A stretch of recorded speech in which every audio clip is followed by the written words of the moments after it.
Hey guys, this is Numpty Goo, and today I'm bringing you a game on Bad Company 2. It's a squad deathmatch. I'm playing with Winger 42, Monkey Warrior 17, and Lil Nolan 97. We each decide to go for the separate classes, which I thought was good because it sort of helps display how well a team can work with each other, because you will have different roles to play within your squad, and I think we do that pretty well this game. So I am the engineer of the squad, Nolan is the recon, and Winger is the assault, Monkey Warrior is the medic. And I think this game demonstrates quite well how each of us makes the most of the advantages of each class. For example, throughout the game, you'll notice that I make use of, for example, as I'm the engineer, I have the submachine gun, so I do get into quite a few close quarter combat situations, or try to at least, and I also make the most of my RPG, using it to take down walls, or I don't think any enemies get the tank much in this, but I still do use it. And I also use the repair tool, I think, during this game. And Nolan, he does a very good job. He's the recon of the team. He does a very good job of spotting enemies. He also calling out to the team, as most of the game he does try to be on top of a building somewhere, or a fairly high point where he can get good views of large portions of the map, and he manages to do a good job of spotting and picking off people now and then. Winger, who is assault, he does a very good job of handing out ammo. He's very handy, because now and then you hear Nolan asking for ammo.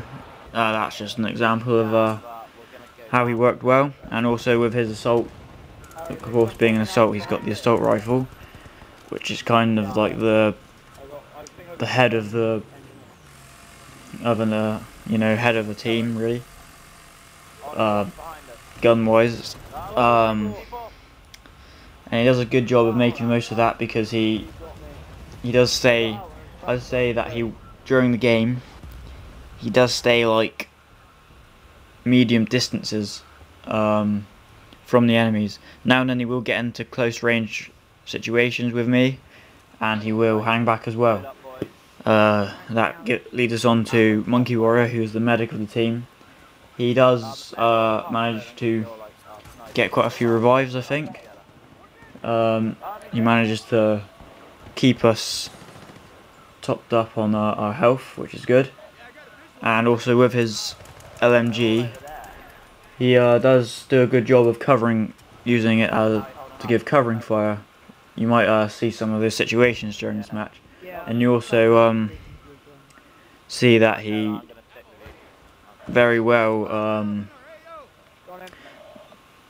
uses it at long range distances, as the LMGs are probably the most accurate of guns, other than the sniper rifle. Most accurate and long range, apart from the sniper rifles, I'd say. Assault is also quite good like that, but LMGs also, they have a lot of ammo, which means you can take out multiple enemies at a time at long distances, which is good, and Monkey Warrior does a good job of that this game. So basically this game is just a demonstration of how a team can work well with each other using the 4 different classes. So we do use all of our advantages of each class, I think, quite well. So you'll see at some stage during one situation, we do have quite a big battle up by some rocks at the edge of the map. You'll see how we make the most of our classes then. We do work quite well together at those times. Ah, sorry, just a sec. I just have to alter the timeline on the video so that the commentary isn't too out. Yeah, anyway, right, that's pretty much in sync now. Yeah, so I think here we've started to slowly move towards that side of the map, and in a bit you'll see that we do get into quite epic battles, because yeah, we come across like each squad. We have like a 2 or 3 squads taking us on, while like from each side. It gets quite cool. Yeah, as you've seen, I do make the most of my RPG, like I said. I use it to, you know, you got take out the tanks, obviously. You got to use it well to it's very useful for when you have enemies in buildings, taking down the walls so that you can either kill the enemy with the first shot or take down the wall to expose him, get rid of his cover. So that's what the RPG is most useful for. I think I'd say I use it fairly well in this game. I do manage to use my submachine gun quite well. Don't, you know, use it in close quarter situations. Don't go trying to use it at long range battles too much, as you're not guaranteed to win so many of them. But I do get a few long range kills with it, I have to say.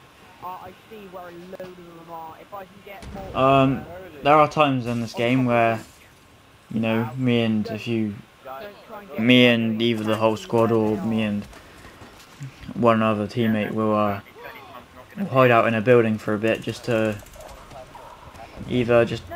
we either do that to use it as, you know, just to see if it's a good position, because if you've got loads of enemies around, you don't want to be rushing around too much, because that will get you killed. So if you find you're in a good building to set up a little base in, then I would go ahead and do that, because it can get you quite a few more kills.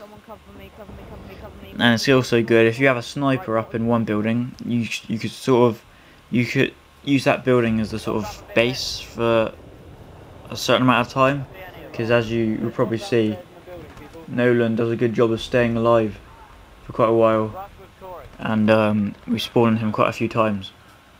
And then as he stays there, and usually the medic or assault will stay up with him to provide some more cover, then either the assault again or the engineer can go, you know, patrolling around the building, just to, like, engineer will be useful in the close quarter, you know, alleyways in between other buildings, and assault would be good just to, if there's any enemies on the ground he can pick off from a fair distance, then he can do that, and that keeps the building less a more protected zone for the sniper to continue sniping, and the medic to and to keep the medic alive, which is important, because once the medic goes down, obviously, then you have to try and stay alive for until he can spawn back.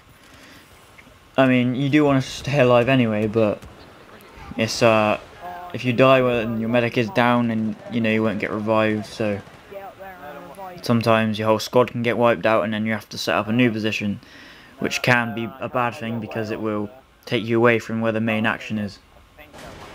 Yeah, right about now, this is what I was talking about. We find there's quite a few enemies over at this side of the map, and we do eventually, I think, push out towards those buildings and end up battling it out over by the rocks and stuff on the slope over there.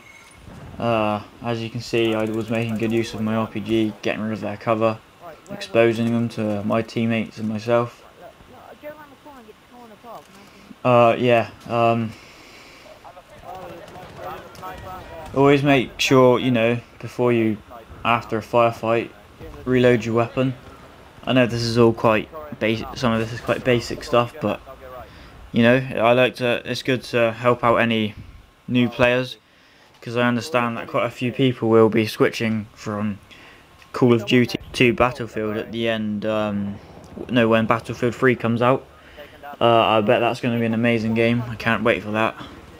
It looks so realistic. The lighting I thought was amazing. The actual gameplay looked awesome. The way the engine moves, like how smoothly it runs. The multiplayer teaser also looked brilliant. I really can't wait for that game. We've already got some cool plans. I can tell Winger's very excited about the jets. He talks about them quite a bit. I know we're gonna have a lot of fun on that game. And yeah, so also I recommend subscribing to our channel because we're going to be bringing out a hell of a lot of Battlefield 3 videos. And Winger said that at Christmas he will probably be getting a HD PVR, so that would mean CAS HQ would be totally set. Then we would have 100% HD videos for the time being. Well, at that time, you know. So that would be great, I think. And here you see, yeah, this is where we've actually moved out to the rocks now. And you know, we had a few crazy battles there. Like just now, for example, we were pushing up one side, and we just turn around and find there's 2 to 3 other enemies coming from behind. So it's quite crazy over there. Then we all get wiped out because that's how hot the zone got. Got pretty action-packed over there. But we decided to move back around the outside, not right in there straight away, because you know we want to try and get into a good position where we can pick off any enemies that are left after the firefight. So yeah, we check out the area. Like here, I'm getting on a rooftop, just checking it out. Seems pretty clear at the moment. And it is important, like Nolan just did, to whenever you do die, make sure you shout out where the enemies are that killed you. So even if you don't know their exact location because they're, say, next to a wall or something, just tell your teammates right there next to a blue wall. Even just any kind of description, the most you can give helps a hell of a lot, because it points out to your team where they are. You can get some more kills, and it makes the zone safer for your teammate to either get revived or spawn back. Yep. That's pretty much it, guys. I hope you enjoyed this video. I know there's a lot more talking about tactics and our strategies and how we use our classes effectively within a squad. I hope you enjoyed the vid. I've already said that anyway. Yeah. Yeah, I hope that was good for you. Hope you managed to learn the way we play, and hope you'll manage to put it into action when you play by yourselves and with your own mates. Okay, thanks for watching, guys.